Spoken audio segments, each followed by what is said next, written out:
Boa noite. A verdadeira pureza. Desde os tempos bem distantes, muitos séculos passados, o homem já vem lutando contra o que ele faz de errado. Desde o tempo de Moisés até a vinda do Cristo, é uma luta constante, todo dia tem se visto.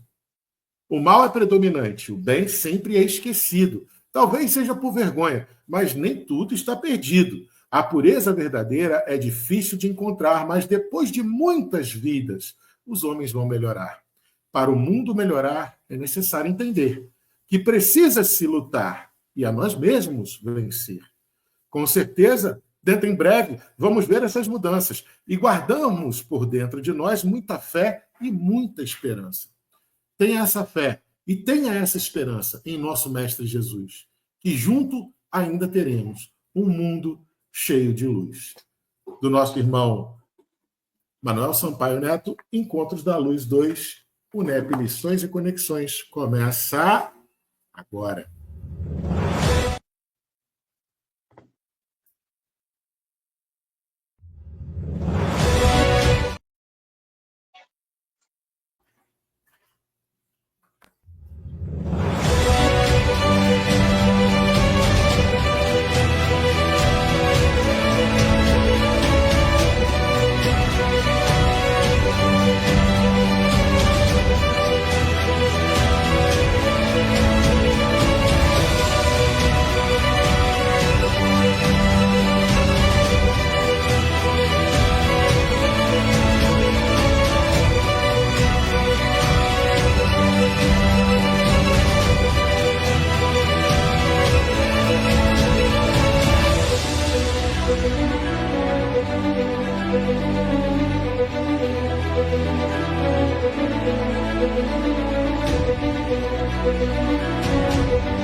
Imagine só o seguinte.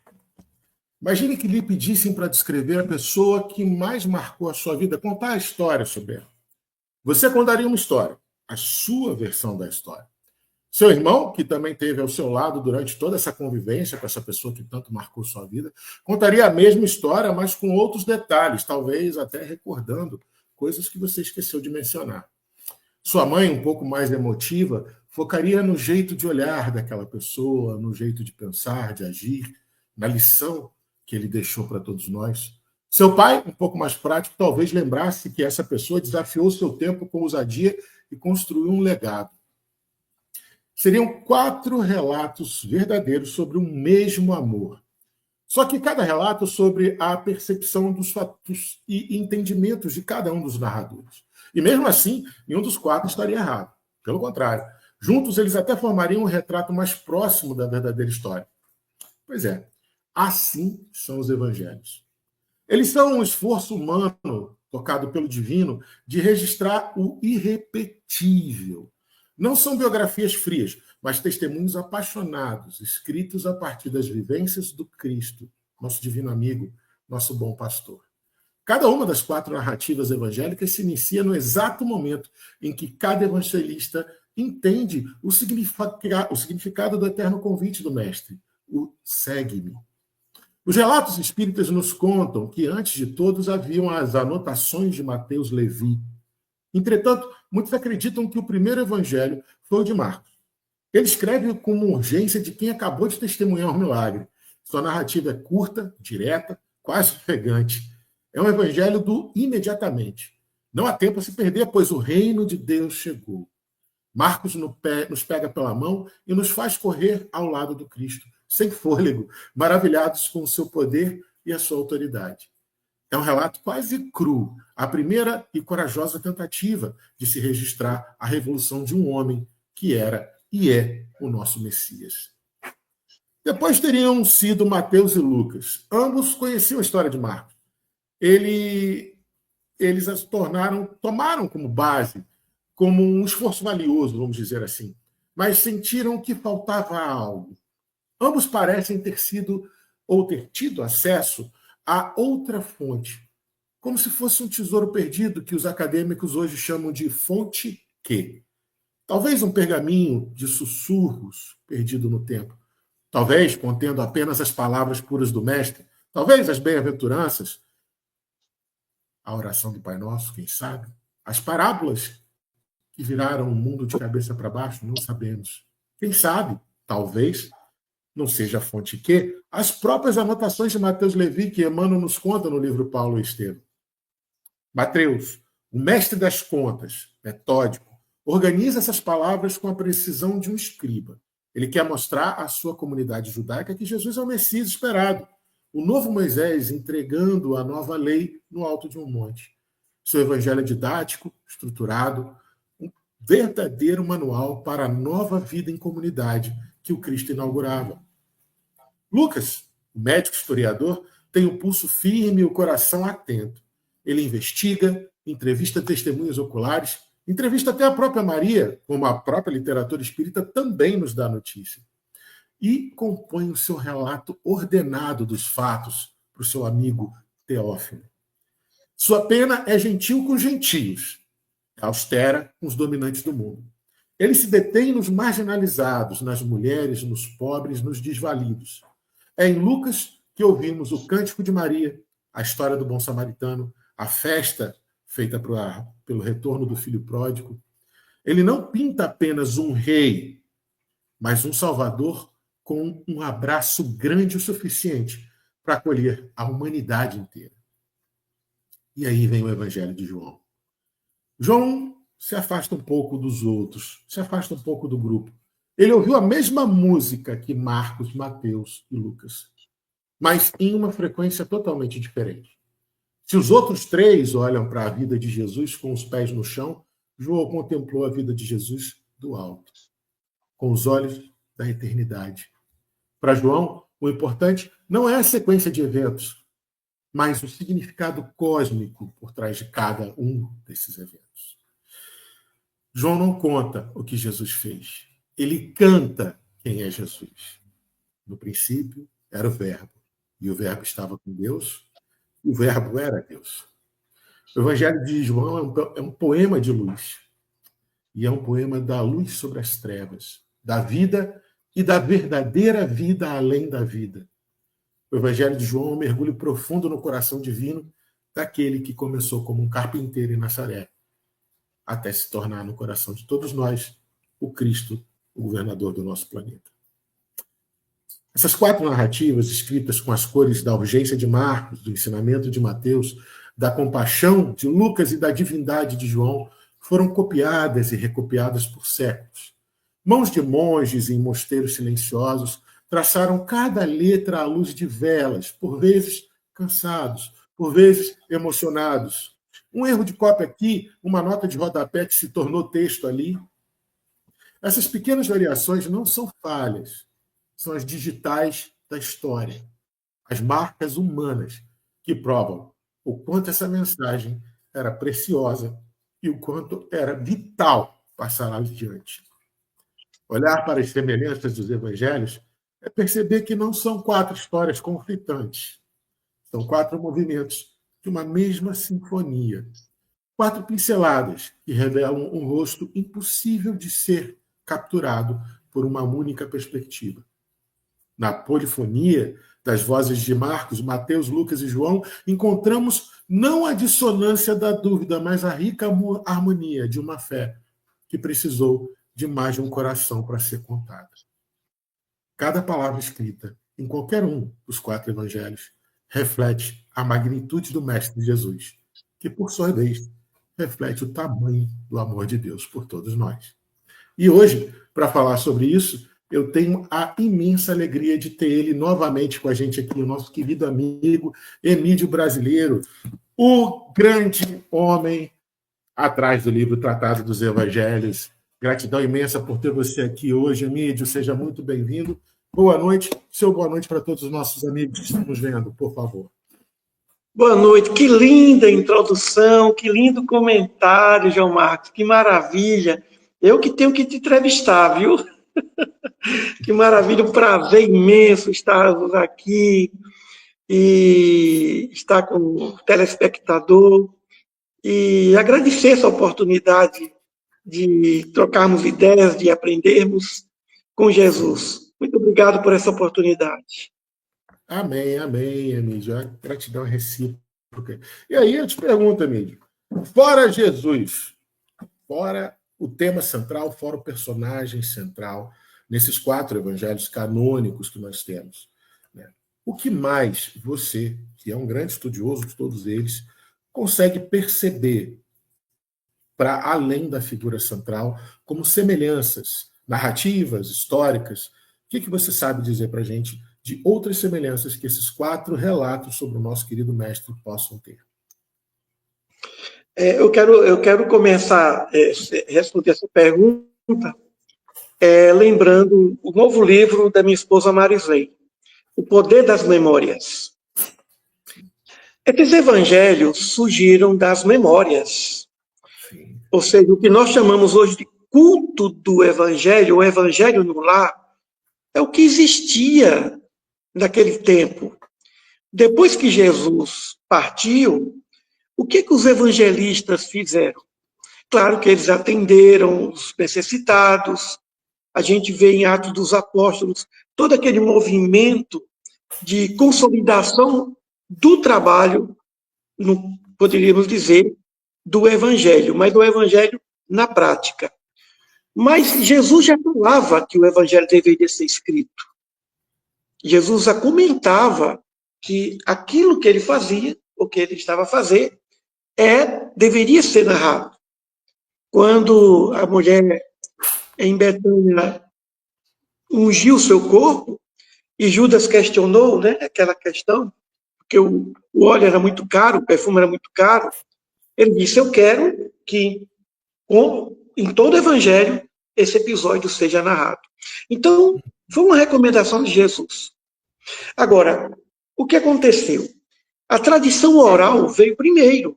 As memórias. Por que o evangelho de Marcos é considerado o primeiro? Porque o evangelho de Pedro, o evangelho dos apóstolos, é o evangelho dos cultos, das reuniões familiares que ocorriam durante as noites. Então, durante as noites, em oração, as pessoas falavam o que lembravam do mestre. Cada um falava das curas, seria impossível Mateus lembrar de tudo. O Sermão da Montanha de Mateus, ele é completo. Mas por quê? Porque cada um lembrou de alguma parte, fixou. Sem falar na própria inspiração do mestre. Todos esses evangelistas eram médiums. Agora, a tradição oral, o culto, as reuniões familiares, ou seja, as lembranças, as narrativas que os familiares, que os discípulos, né, faziam, foram as verdadeiras origens desses evangelhos. No caso de João, claro que tem a parte mediúnica. João tinha uma mediunidade muito acentuada, e é evidente que muita coisa que ele escreveu, inclusive Apocalipse, veio de uma inspiração, veio de uma influência poderosíssima do mundo espiritual, senão do nosso próprio mestre.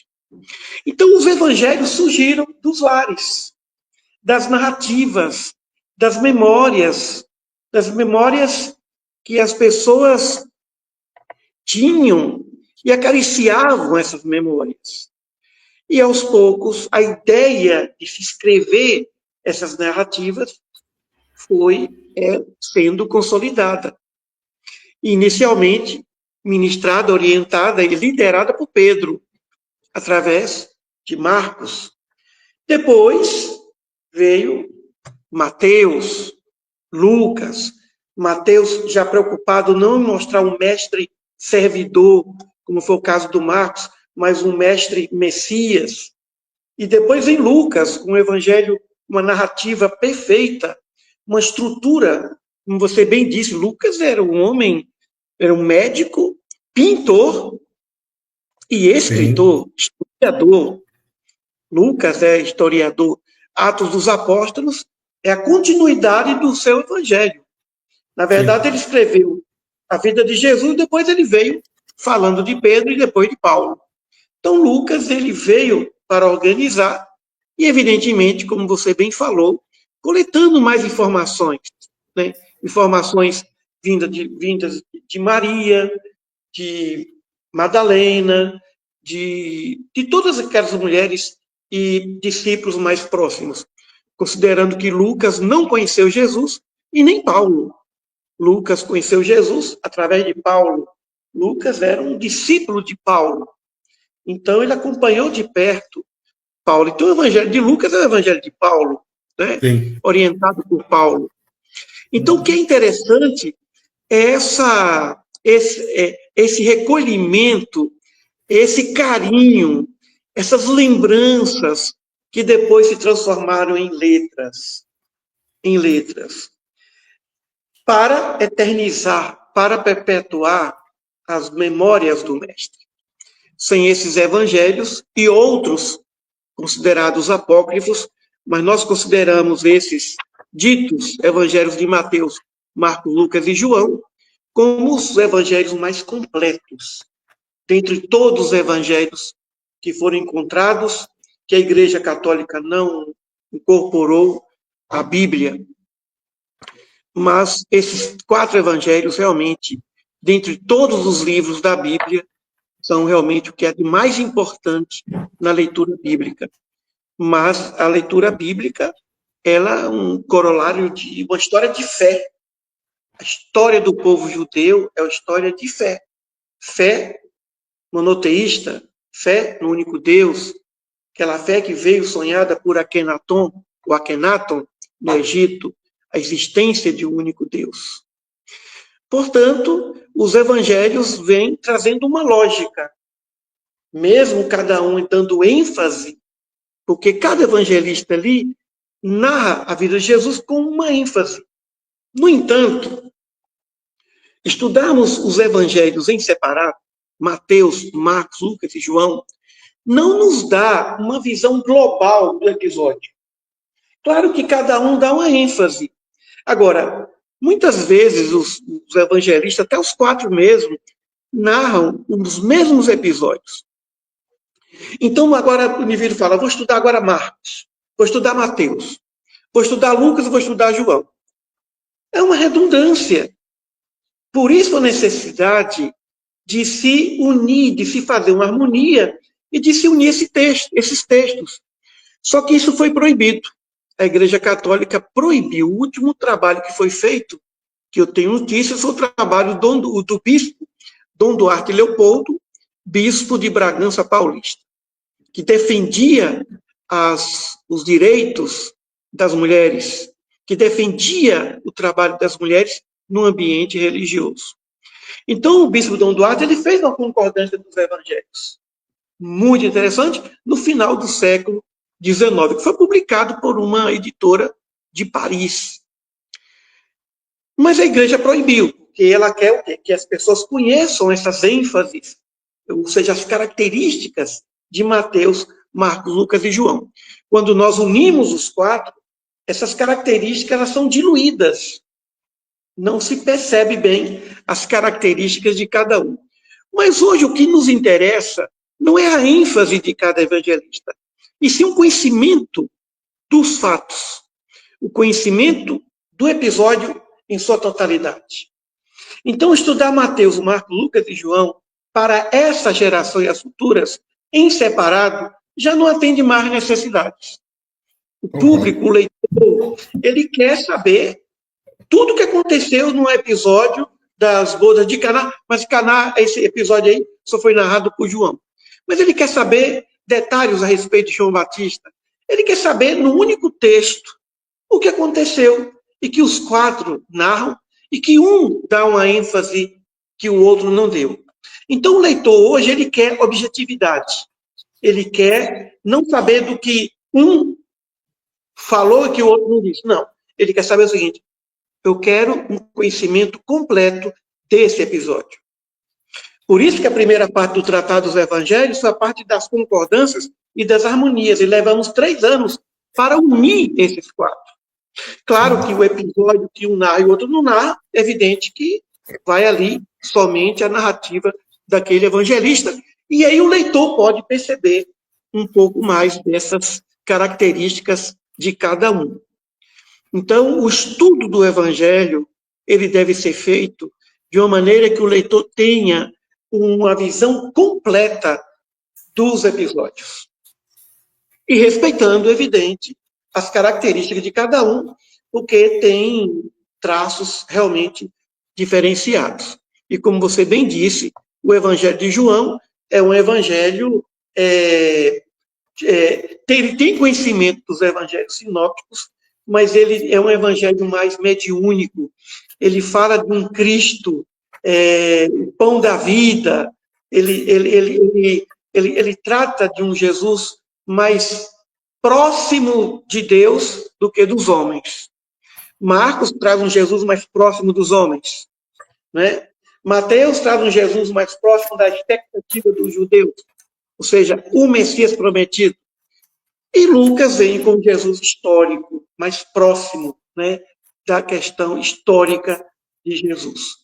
Mas muita coisa que, por exemplo, que João narra e que os outros não narram. A boda de Caná, o diálogo com Nicodemos, que fala de reencarnação, da ressurreição de Lázaro, que só João fala. Então ele fala, eu sou o pão da vida, eu sou a luz do mundo, eu sou o bom pastor. Ou seja, João traz um Cristo que, próximo, que pode se aproximar de nós, mas também um Cristo que está muito próximo de Deus. É o Verbo encarnado, né? É o Verbo que se fez carne.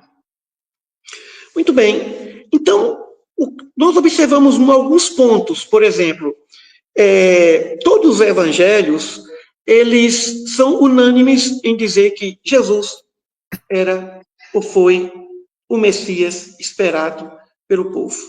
Isso é unânime. É o Filho de Deus. Então, isso aí, né? A origem divina de Jesus em todos os evangelhos, em todos os 4, né? O batismo de Jesus por João Batista também, ou seja, sempre ligada à origem, né? Não só Mateus defendeu a índole messiânica, não é? A natureza messiânica de Jesus, mas todos os demais, né? Por exemplo, a escolha também dos 12 apóstolos, todos narram as escolhas, claro que cada um numa ordem, né? As curas de Jesus, às vezes um dá uma ênfase maior ou menor, mas todos falaram que Jesus curou. E é evidente que destacaram aspectos mais enfáticos, mais interessantes, já que Jesus curou milhares de pessoas. Então, eles escolheram algumas curas para ser exemplo para cada um. Seria, como João disse, impossível dizer todos. Jesus curou mais de 3 milhões de pessoas. Delinear isso realmente não é exagero quando João diz que o mundo não caberia de livros. Os livros. Porque foram muitas curas, né? Sim. A crucificação e ressurreição de Jesus. Também todos tratam do sofrimento de Jesus, né? Os seus momentos finais, a sua paixão, a importância, o papel de João Batista também, todos tratam desse assunto. A influência do Espírito Santo, quem é o Espírito Santo? São os espíritos superiores e puros que estiveram diretamente ligados a essa grande missão e que prosseguiram após a saída de Jesus. Então, o Espírito Santo é o Espírito de verdade. O Espírito Santo significa a equipe angélica, a equipe dos espíritos puros e superiores, responsável por todo o trabalho de dar continuidade de Jesus aqui, de fazer com que o homem se aproximasse de Deus. Também uma coisa que os 4 são unânimes, a rejeição que ele enfrentou. Outra coisa, a importância que Jesus deu às mulheres. Todos enaltecem a importância das mulheres. Todos falam também das parábolas de Jesus, né? Uns mais, outros menos, mas todos tratam das parábolas. né?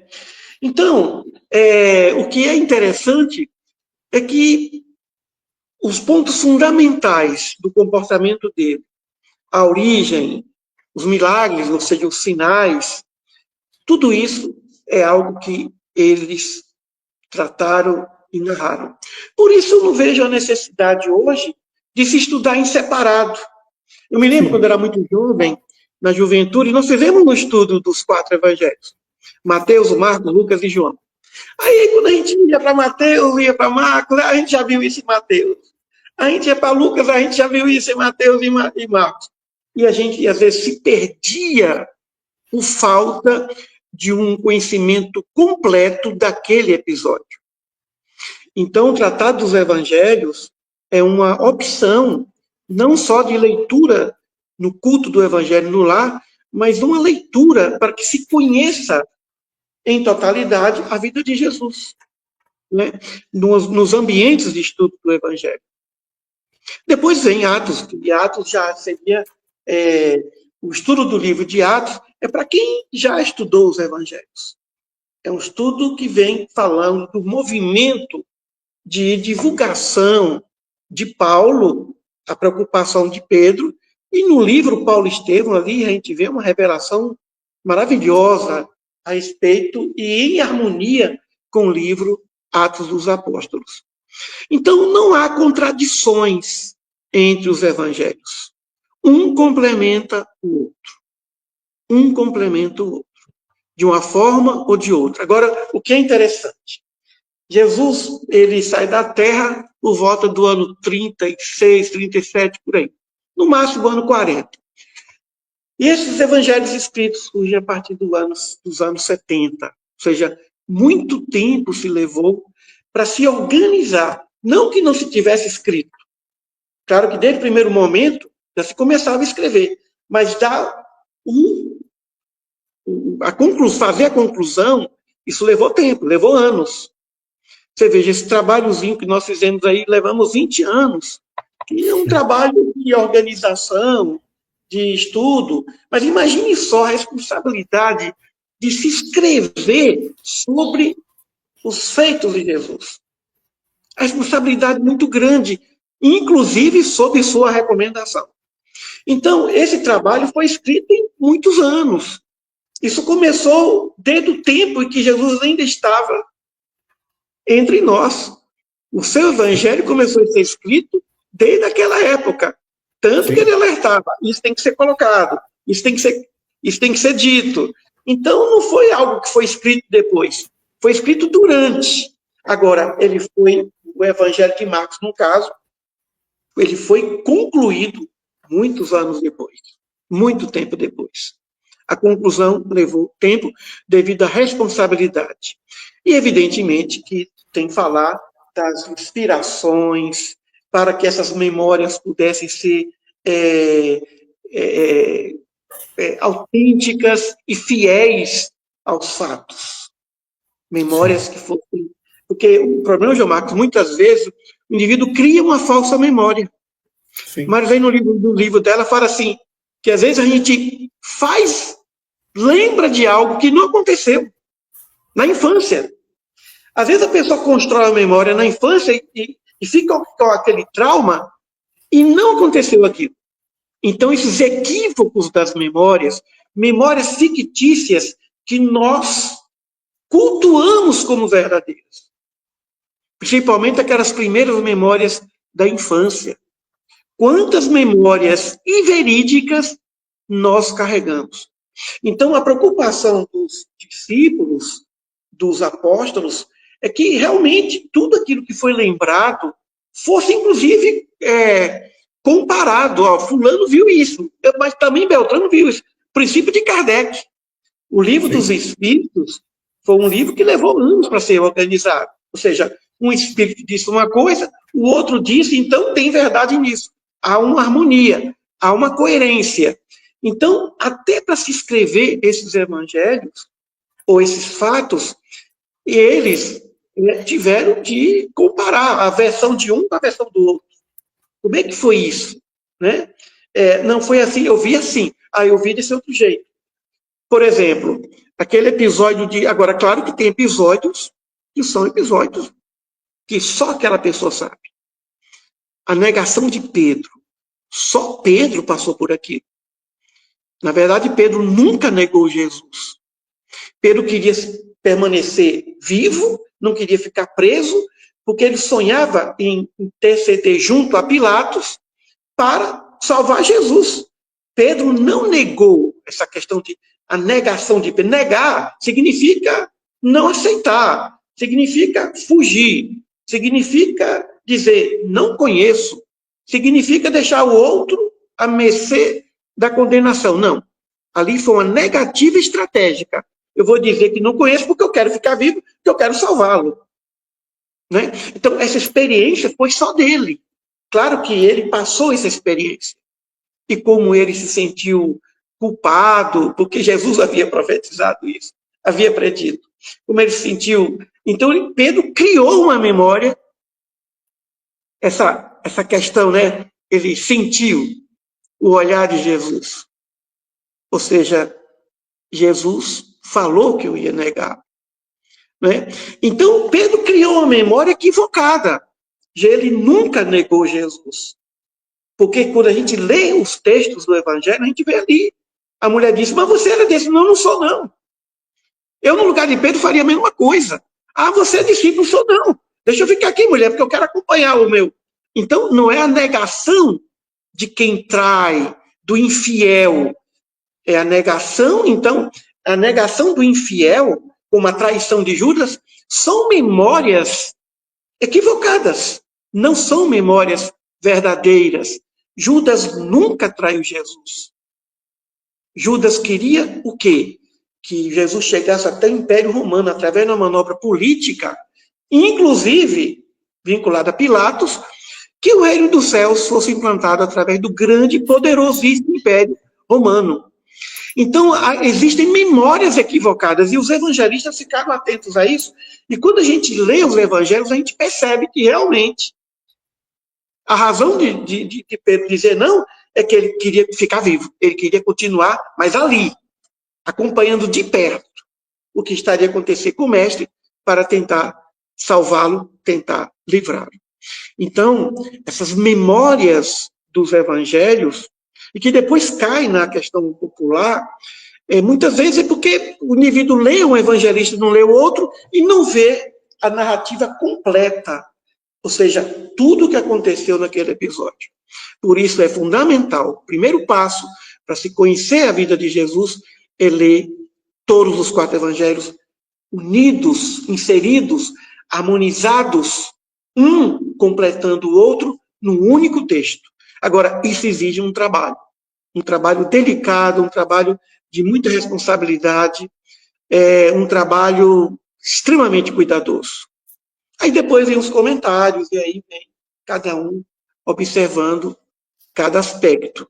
A gente pode interpretar cada parábola de Jesus de mais de 10 maneiras, de 10 formas.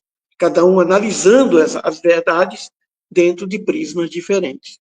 Mas o que é interessante ressaltar em tudo isso é que todo esse trabalho escrito veio de uma tradição oral. Veio das lembranças, veio das memórias dos seus discípulos, especialmente daqueles que mais próximos a ele e aqueles que estavam muito próximos do seu amor e que o amavam profundamente. Sem dúvida, né, Lídio? E isso daí é muito importante porque não foi à toa, né, que o povo judeu foi escolhido para toda essa perspectiva e toda essa trajetória histórica, né, toda essa construção narrativa do monoteísmo até a vinda do nosso Cristo planetário. É o povo que talvez, né, e a maioria dos historiadores, pelo menos aqueles a quem eu recorro, concordam que é o povo que melhor soube perpassar e transmitir a sua tradição oral. O judeu é especialista em transmissões orais, né? Então, isso também deve ter ajudado bastante na questão da memória. Lembrando que a doutora Marisley, gente, eu falei que o Emílio era o grande homem por trás do livro Tratado dos Evangelhos, a doutora Marisley é a grande mulher por trás do Tratado dos Evangelhos. Né? Sempre bom lembrar, e agora com esse livro novo das memórias, que eu quero avidamente lê-lo quando ele for lançado. Mas já foi lançado. já foi? Então O Poder das Memórias. Por favor, já vou começar, já vou procurá-lo hoje. Mas a gente sabe... Diga. Uma coisa que é interessante é... Não, prossiga, depois eu continuo, prossiga. Tá, joia. Eu ia comentar aqui que a gente, de uma maneira acadêmica, né, Mídia, a gente tem sim, existem consensos, por exemplo, que você falou, né, das coincidências acadêmicas, vamos dizer assim, as narrativas, elas se coincidem academicamente no Mistério de João Batista, você lembrou bem, né? Na alimentação dos 5.000, também está nos 4, na entrada triunfal em Jerusalém, está nos 4, o anúncio da traição, o anúncio dessa suposta negação de Pedro está nos 4, a prisão de Jesus, o julgamento por Pilatos, crucificação, morte, sepultamento, o túmulo vazio, a ressurreição. Né? E esses são os aspectos que são comuns, né? Seriam as coincidências narrativas acadêmicas deles.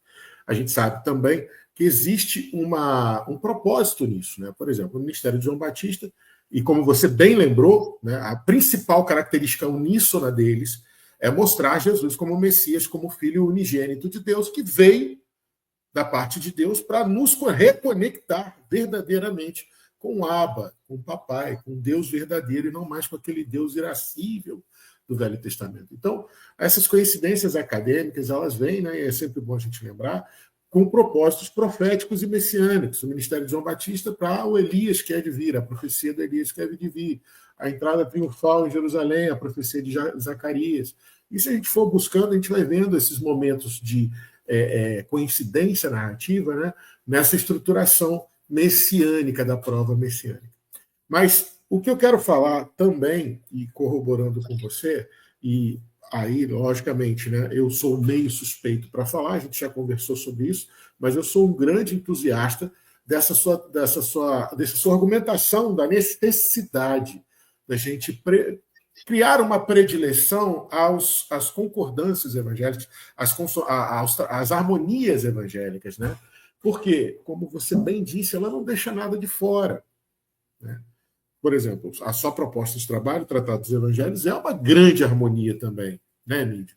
Então, assim, ele vem para não deixar nada do que aconteceu de fora. Você disse bem aí, principalmente o público jovem, que é e deve ser o nosso maior foco de penetração e de atingir com o Evangelho hoje em dia, né, o principal foco onde a gente deve mirar a nossa atitude evangélica, a nossa divulgação evangélica, vamos dizer assim, ele não está interessado, ele quer saber como um todo, ele não quer saber picuinhas, nuances, ele quer saber da história como um todo, ele quer saber exatamente o que aconteceu, ele quer saber, né, ele quer uma coisa objetiva, né, ele não quer ler Marcos separado de Mateus, separado de João. E aí a proposta de uma harmonização evangélica, ela vem extremamente proficiente para conseguir isso.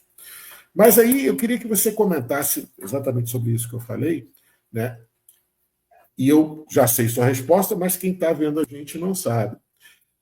Você consegue elencar algum demérito ou algo que não seja positivo em nós estudarmos os evangelhos através de uma harmonização evangélica? Você consegue ter algum argumento contra isso?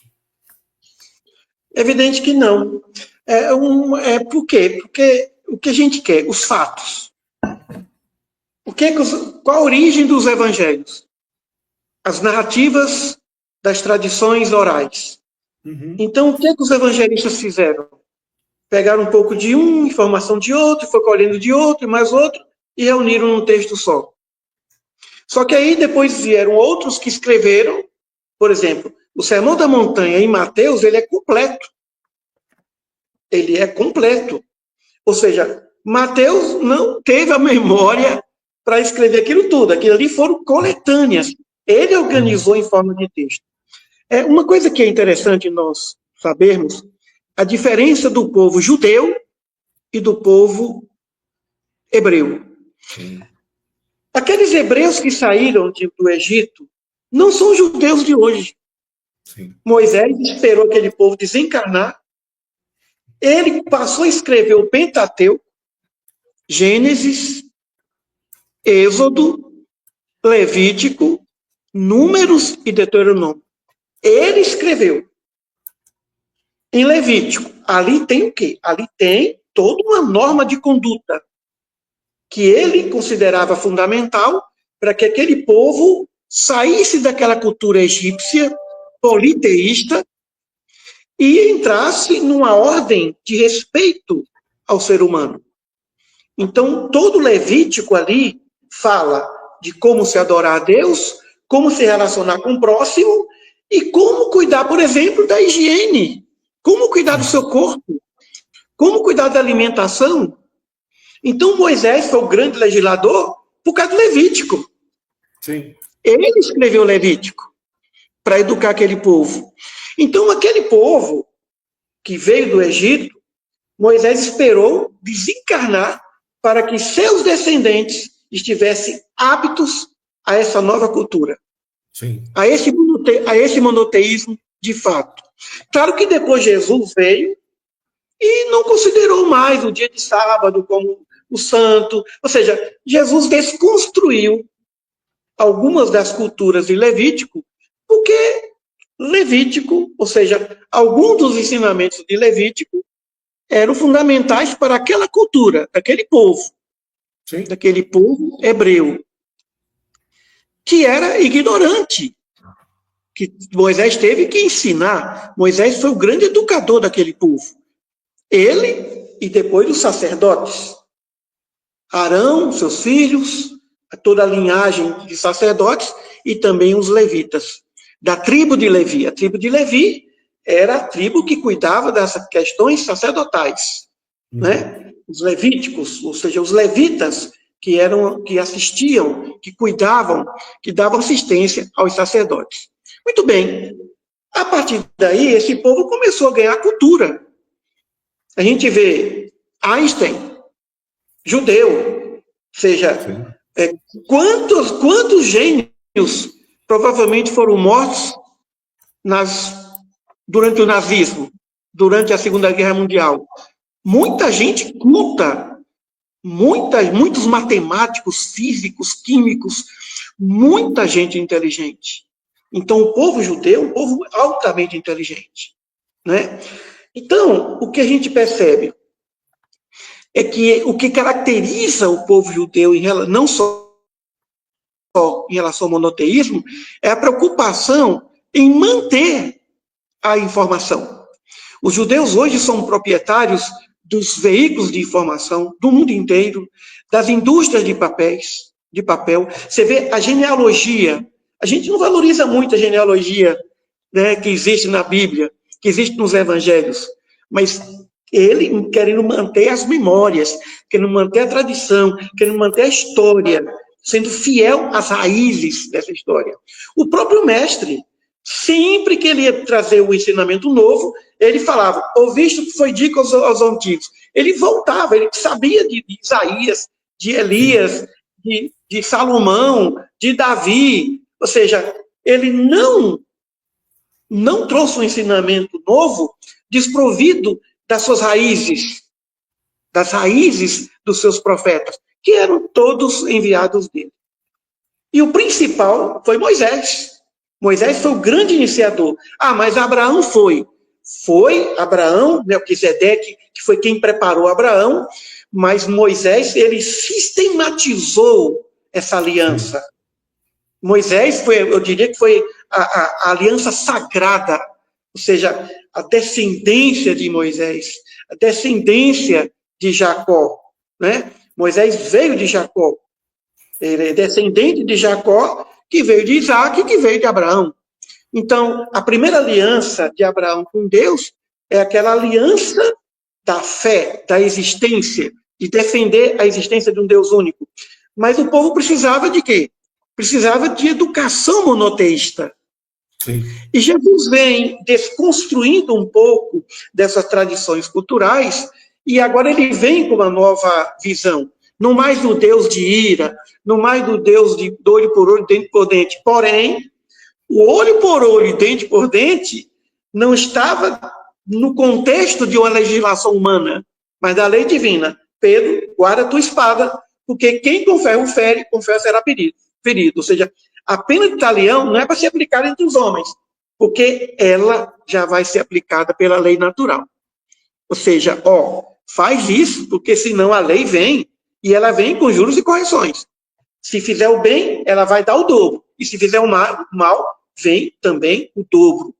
E aí, na nossa teoria, nós escrevemos nossa tese e nós falamos da justiça quântica. Já falei sobre isso aqui, ou seja, a lei de ação e reação. Toda ação corresponde à reação. Só que a gente não sabe como é que vai ser essa reação. Então, a justiça divina, ela é quântica. Não se sabe como, quando, de que modo, como é que ela vai agir para que o ser humano possa respeitar os direitos naturais do outro. Então, Jesus veio trazendo uma proposta de um Deus de amor, mas mantém o rigor da lei. E não saireis dali enquanto não pagar o sentido. Ou seja, ele nem pôde afastar o cálice, ele não teve como livrar João da lei de ação e reação, da lei de causa e efeito. E olha que João foi o maior dos profetas, mas nem isso livrou João dessa poderosa lei de justiça. Deus é generoso, infinitamente generoso, porque nos dá liberdade de agir, mas ele é extremamente justo, porque toda ação corresponde à reação. Toda semeadura gera uma colheita. Toda escolha gera uma colheita. Então, isso é matemático. E com isso a gente tem que aprender. Jesus veio nos trazendo essa informação do respeito que a gente tem que ter em relação a esse retorno. E o cuidado, orai e vigiai, para não cair em tentação. O que é a tentação? Para que nós não façamos coisas que vão causar dano material ou moral ao outro e que venha através disso um sofrimento. Né? Então, a história do povo judeu, a grande missão do povo judeu foi o monoteísmo. Ótimo. E depois veio Moisés para educar esse povo monoteísta dentro de uma linha, de uma conduta que pudesse ser digna. Mas esse povo oscilava muito. A gente vê no Antigo Testamento as variáveis. O povo hebreu variava muito. Quando via o sofrimento, ele voltava. Depois ele caía de novo. Ou seja, ele precisava sempre do sofrimento para poder ele se alinhar a uma conduta condizente com as leis divinas. Então, Jesus vem com um grande propósito de nos aproximar de Deus, com essa proposta de separarmos bem. Deus não é apenas italiano. Deus é amor. Deus é o nosso Pai, o único que chamou Deus de Pai, mas a ideia de amar o vosso próximo já está em Levítico, não veio do cristianismo. O amor ao próximo veio de lá. Amai o vosso próximo. Veio lá de Levítico, lá de Moisés. Né? Então Jesus veio, e é bom, interessante a transfiguração, onde ali estava Elias e Moisés. Ou seja, então, todo o arcabouço do Antigo Testamento, ele vem para dar uma sustentação, né? Para dar uma base sólida ao prédio maravilhoso que é o cristianismo, ou seja, os ensinamentos do nosso mestre. Perfeito, Mídio, perfeito. E muito legal você ter trazido essa noção do começo, né? Da base disso, porque isso linka com o nosso tema da seguinte forma: desde o Velho Testamento, desde quando, e aí você trouxe muito bem, né, o ápice, o epicentro dessa narrativa entre o monoteísmo até o messianato, né, o epicentro é Moisés.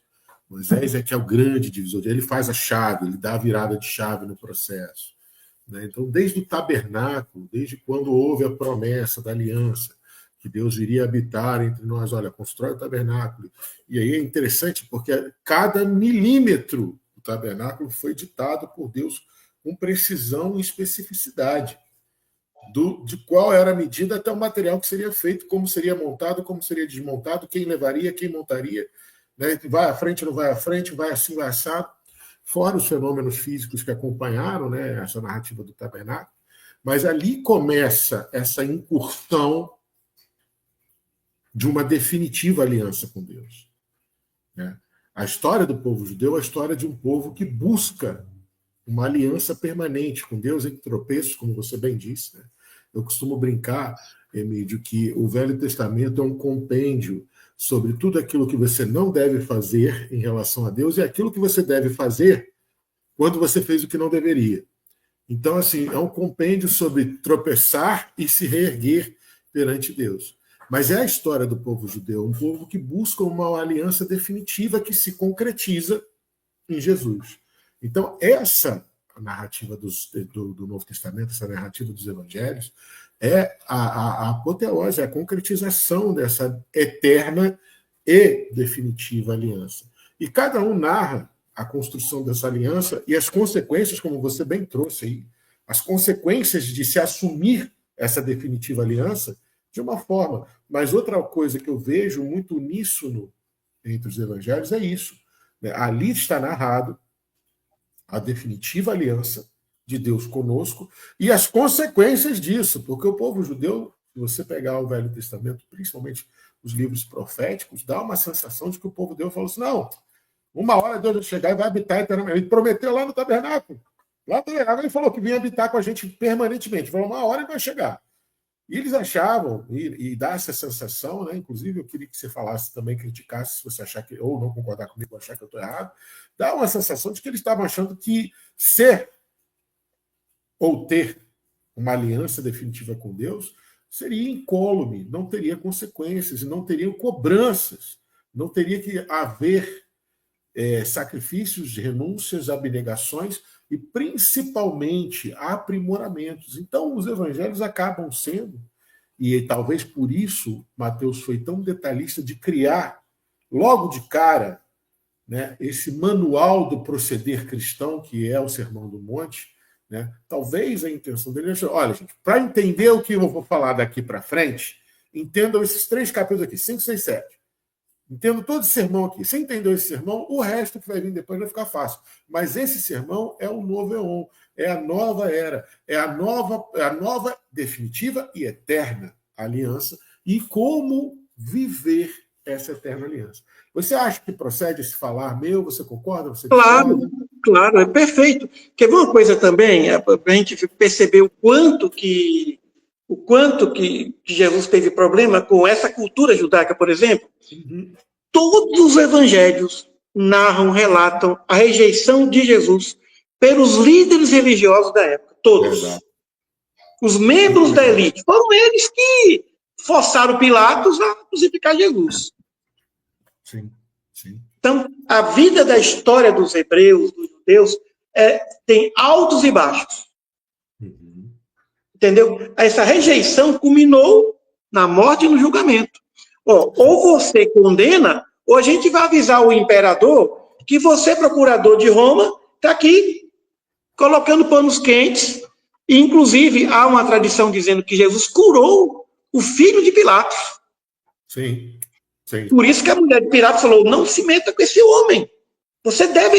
E a gente percebe, eu discordo profundamente da ideia de que Pilatos foi um egoísta, ele foi covarde.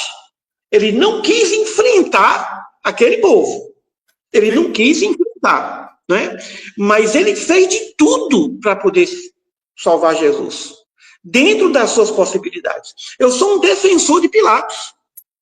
Sim. Agora, aquele julgamento que não tinha povo nenhum, era o pessoal do Sinédrio que estava ali, que pediu para liberar Jesus Barrabás, que é o nome de Jesus também, né? Jesus Barrabás, e crucificar o outro. Porque o nome Jesus era um nome comum na época, né? Então, essa rejeição, Jesus nunca falou mal de ninguém, a não ser da hipocrisia que existia. Os fariseus, saduceus, ele criticava isso.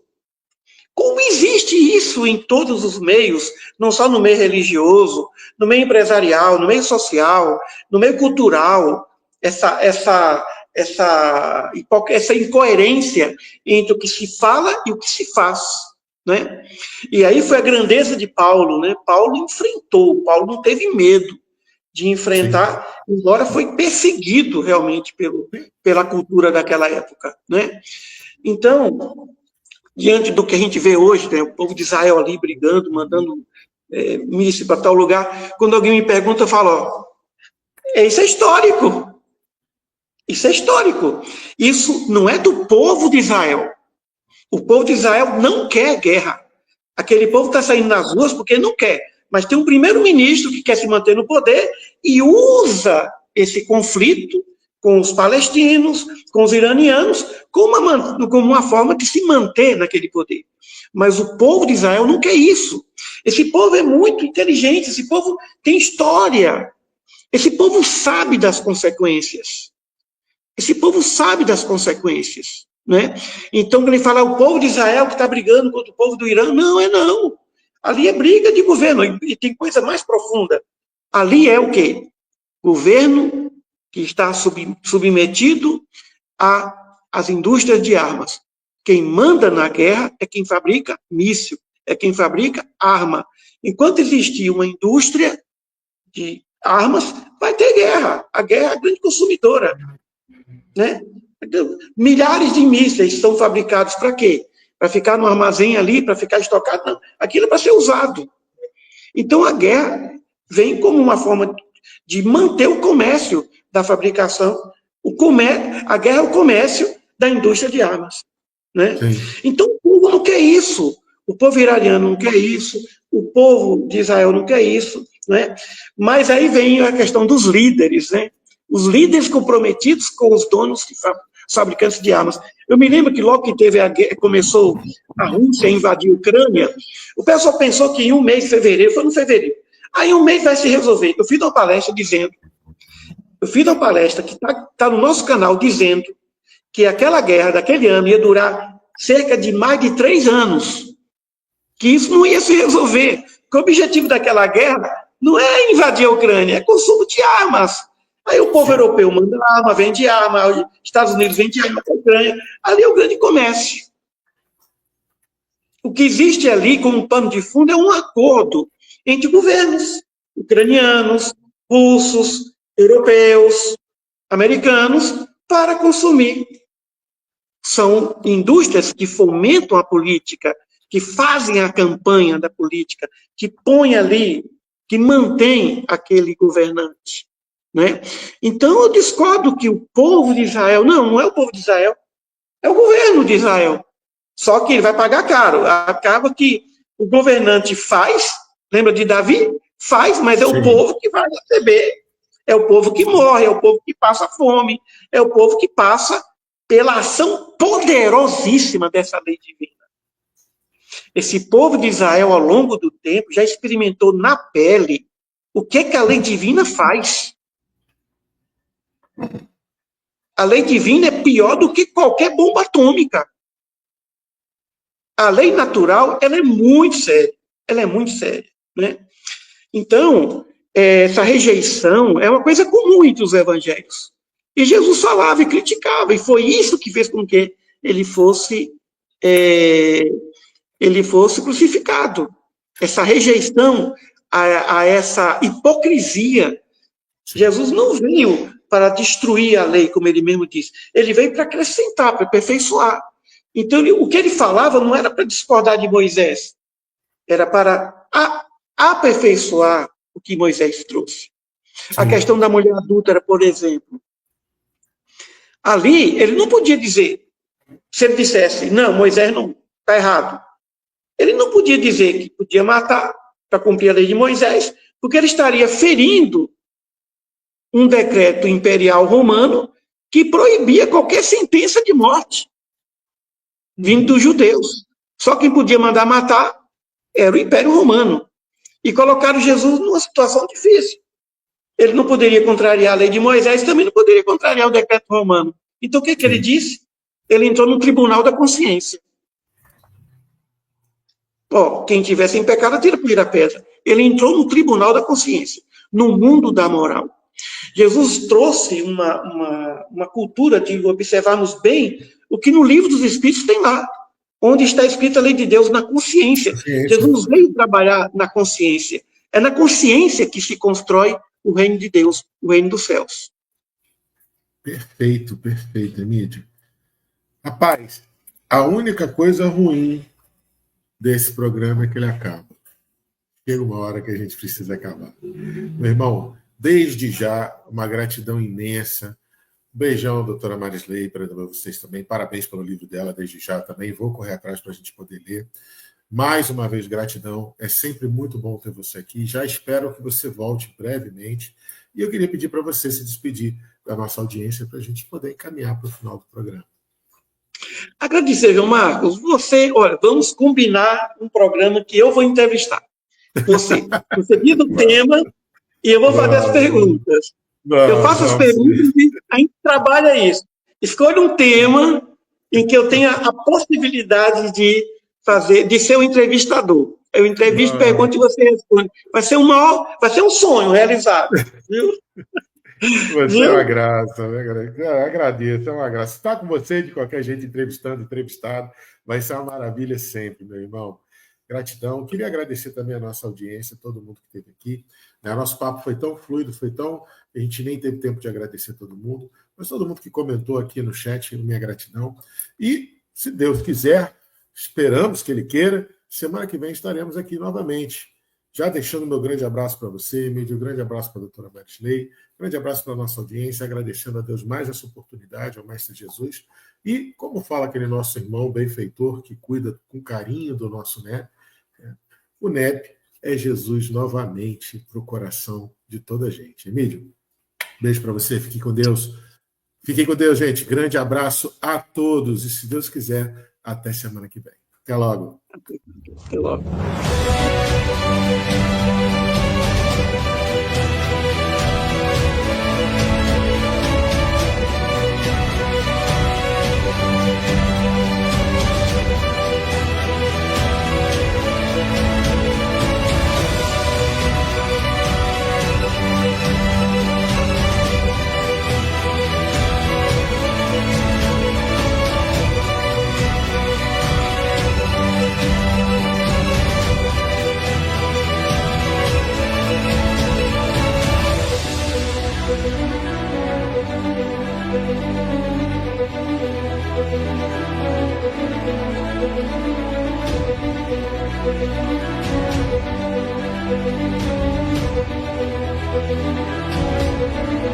Thank you.